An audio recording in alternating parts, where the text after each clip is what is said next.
Bismillahirrahmanirrahim. Assalamualaikum warahmatullahi wabarakatuh. Alhamdulillah, alhamdulillahi rabbil alamin, wa bihi nasta'in ala kulli umur dunya waddin. Assalatu wassalamu ala sayyidina Muhammad sayyidil mursalin wa ala alihi washabihi ajma'in wa man tabi'ahum bi ihsanin ila yaumiddin, amma ba'd. Jamaah salat zuhur Masjid Ukhuwah Islamiyah hafizakumullah. Selayak dan sepantasnya bagi kita untuk selalu memanjatkan rasa syukur atas nikmat hadir Allah Subhanahu wa taala kepada kita. Nikmat yang tidak berbilang jumlahnya yang telah sampai kepada kita, dan semoga kita termasuk dari hamba-hambanya yang pandai dan selalu bersyukur atas segala nikmat yang diberikan, juga bersabar atas segala ujian dan musibah yang juga datang dari sisinya. Salawat dan salam tentu selanjutnya selalu kita lantunkan kepada junjungan kita Nabi besar Muhammad sallallahu alaihi wasallam. Semoga kita termasuk umatnya yang selalu istiqomah atau berusaha istiqomah untuk menjalankan sunnahnya dan mendawamkan salawat atasnya, sehingga kelak di yaumil hisab kita termasuk umatnya yang diberikan syafaat, dan sehingga kita dijauhkan dari azab api neraka. Amin amin ya rabbal alamin. Jamaah rahimakumullah, seperti biasa kajian singkat rutin di hari Isnin pada siang hari ini terkait dengan tema-tema sufistik atau tema-tema yang biasa di dalam literatur tasawuf.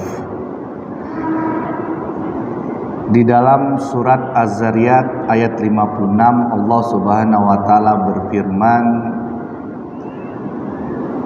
sesungguhnya kami ciptakan jin dan manusia tidaklah kecuali untuk beribadah.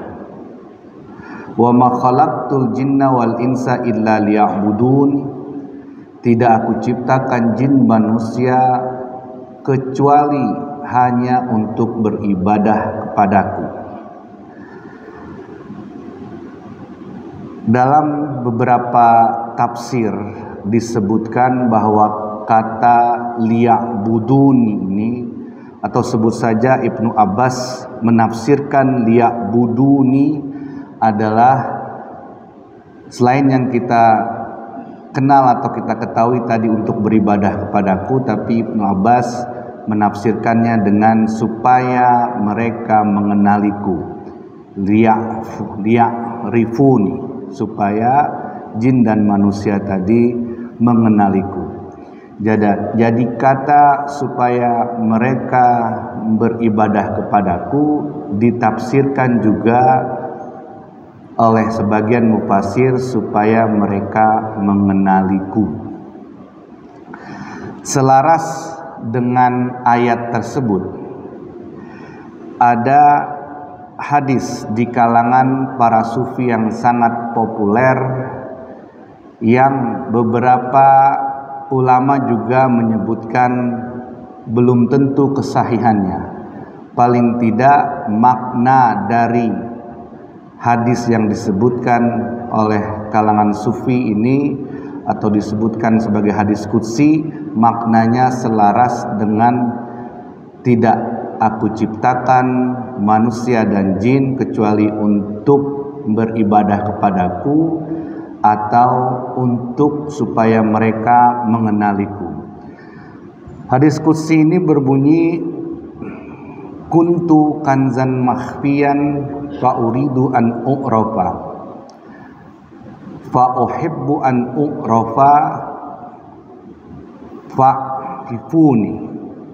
Sesungguhnya, jadi dalam hadis qudsi itu Allah Subhanahu wa taala berfirman, sesungguhnya aku adalah khazanah atau harta yang tersembunyi, dan aku menginginkan supaya hambaku mengetahuinya atau mencarinya atau mendapatkan pengetahuan tentang khazanah atau harta tersebut.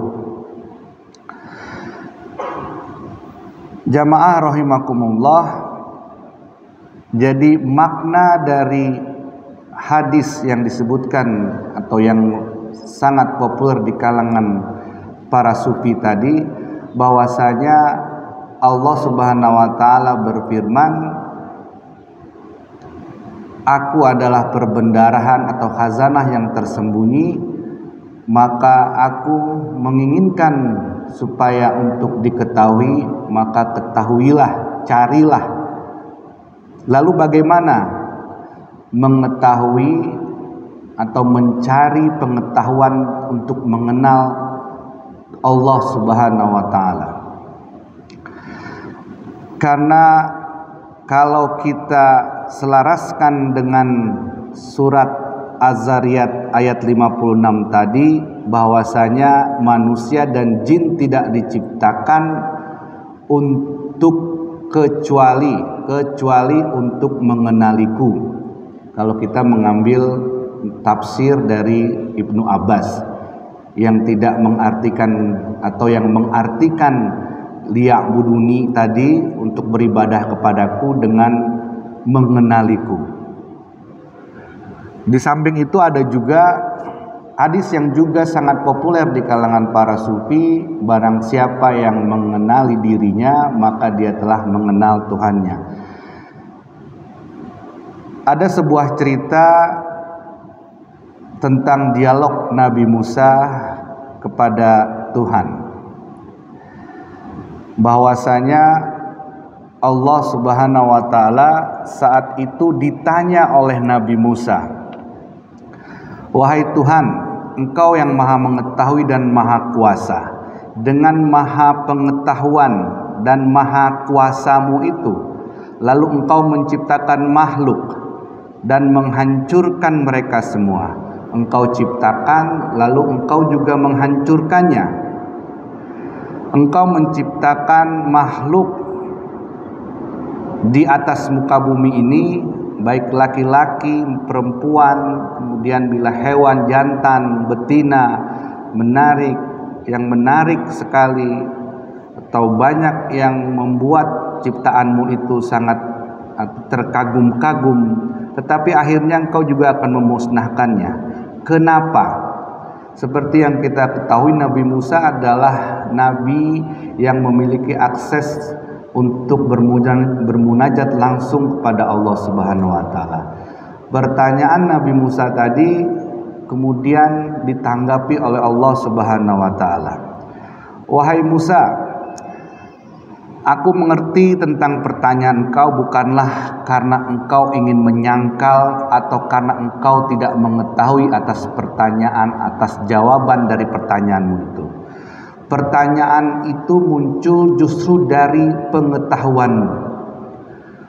Karena engkau mengetahui maka engkau bertanya, apa makna yang lebih dalam di balik itu? Karena engkau ingin mengetahui rahasia dan kebijaksanaan atas ciptaanku, dan engkau sebenarnya juga menyadari tentang kelangsungan penciptaanku, lalu dengan jawaban yang engkau harapkan nanti dariku akan kau sampaikan kepada umatmu. Bahwasanya Allah Subhanahu wa taala tidak langsung menjawab saat itu juga atas pertanyaan Nabi Musa alaihissalam kepada Allah Subhanahu wa taala. Tapi Allah Subhanahu wa taala memberikan satu isyarat bahwasanya pengetahuan atau pertanyaan maupun jawabannya itu muncul dari sebuah pengetahuan. Sebuah pengetahuan yang kita ketahui secara langsung bisa menimbulkan pertanyaan, juga bisa sekaligus menjawab atas pertanyaan itu. Seperti halnya sebaliknya, kesesatan juga bisa datang dari pengetahuan yang memberikan petunjuk dan keselamatan. Jadi ada pengetahuan yang disitulah letak keselamatan, juga letak petunjuk, tapi ada juga yang sesat dari memahaminya, atau bahkan sesat memaknainya. Sebagaimana persahabatan dan permusuhan muncul dari keakraban, dari suasana yang akrablah bisa muncul persahabatan, bisa juga muncul permusuhan. Kemudian Allah Subhanahu wa taala berfirman, "Wahai Musa, untuk mendapatkan jawaban atas pertanyaanmu, taburlah benih gandum di tanah dan tunggu sampai mengelompok." Lalu Musa dalam hal ini diperintahkan oleh Allah Subhanahu wa taala untuk melakukan cocok tanam. Musa mulai bercocok tanam, menanam benih dan gandum yang matang lalu menjadi bulir. Dari mulai menanam benih, kemudian gandumnya pun menjadi matang, kemudian menjadi bulir. Singkat cerita, datanglah masanya panen raya. Lalu Musa mengambil sabit dan mulai memanen. Lalu ada panggilan dari Allah Subhanahu wa taala, "Wahai Musa, engkau menanam dan memelihara, lalu mengapa engkau memotong tandannya? Engkau menanam, memelihara dari mulai benih sampai panen, kemudian engkau mencabutnya, kemudian engkau mengambil atau memotong tandan dari gandum tersebut." Musa menjawab, "Wahai Tuhan, gandum yang bermanfaat adalah gandum berada di antara sekam. Akal sehatku menyatakan bahwa kita harus memisahkan antara gandum dari sekam." Allah Subhanahu wa taala juga berfirman dalam peristiwa tersebut, "Jadi dari siapa sebenarnya kamu belajar ilmu yang kamu gunakan untuk menyiapkan tempat penggilingan gandum?" Musa berkata, "Ya Tuhan, Tuhan yang maha besar, Engkau telah memberi saya kekuatan pengetahuan dan pemahaman. Engkau telah memberikan kekuatan kepadaku dan pemahaman. Maka aku memiliki kekuatan ilmu tersebut. Dan akhirnya kenapa aku memisahkan gandum tadi dari sekamnya, atau memanen kemudian mengambil yang bermanfaat saja." Allah Subhanahu wa taala saat itu juga menjawab, "Kalau begitu sama seperti dirimu yang harus memisahkan gandum dan sekam. Kalau begitu aku juga sama saja dengan dirimu yang harus memisahkan gandum dan sekam. Engkau juga harus memisahkan sekam dari tandanya. Aku menciptakan dunia agar harta atau perbendaharaan dan khazanah hikmah ilahi yang terpendam dapat terungkap. Sama saja. Begitu pula aku menciptakan seluruh kreasiku di dunia ini, semua makhluk yang aku ciptakan supaya orang bisa mendapatkan pengetahuan dari ciptaanku itu, kemudian mengenali aku sebagai penciptanya, mengenali aku sebagai penciptanya sekaligus engkau sekaligus manusia. Akhirnya karena kenal, kemudian ia akan beribadah, artinya menyembah kepadaku. Menyembah kepadaku dari pengetahuan yang ia tahu. Menyembah kepada Allah Subhanahu wa taala dari pengetahuan yang ia dapat, dari pengetahuan yang sehari-hari dia kenal, kemudian dia mengambil keputusan, akhirnya ada Allah Subhanahu wa taala di setiap hal tersebut. Jadi kembali kepada surat Az-Zariyat ayat 56 tadi, bahwasanya Allah Subhanahu wa taala tidak menciptakan jin dan manusia kecuali untuk menyembah kepadanya, untuk mengenalinya, untuk mengetahui dan lebih dekat kepada Allah Subhanahu wa taala dari semua apa yang telah diciptakan di atas muka bumi ini.